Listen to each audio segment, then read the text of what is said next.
ఇది మన కంట్రీకి గుడ్ ఆర్ బ్యాడ్ అన్నది పక్కన పెట్టేస్తే పర్సనలీ నాకు మాత్రం ఇది బిగ్ పాజిటివ్ న్యూస్. ఎందుకంటే మన ఫైనాన్స్ మినిస్టర్ నిర్మలా సీతారామన్ గారిని farmer RBI governor Shaktikanta Das గారితో రీప్లేస్ చేయబోతున్నారని స్ట్రాంగ్ సోర్సెస్ చెప్తున్నాయి.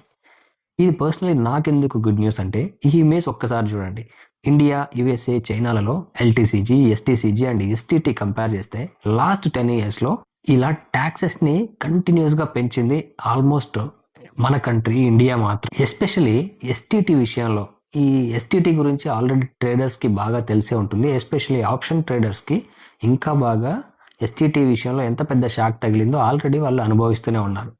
ఎస్టీటీ విషయంలో 200 to 300% వరకు హైక్ చేశారు లాస్ట్ 2-3 yearsలో. రిటైల్ ట్రేడర్స్ని సేవ్ చేస్తున్నామన్న పేరుతో ట్రేడర్స్కి బిగ్ షాక్ ఇచ్చారు.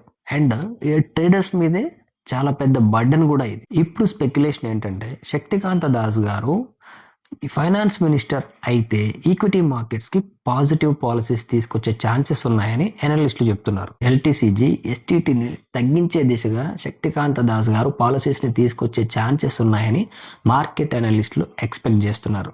ఒకవేళ ఇదే జరిగితే ట్రేడర్స్ అండ్ ఇన్వెస్టర్స్కి బిగ్ రిలీఫ్, మార్కెట్కి కూడా మంచి బూస్ట్ ఇచ్చే విషయం అన్నమాట. మీరేమంటారు ట్రేడర్స్?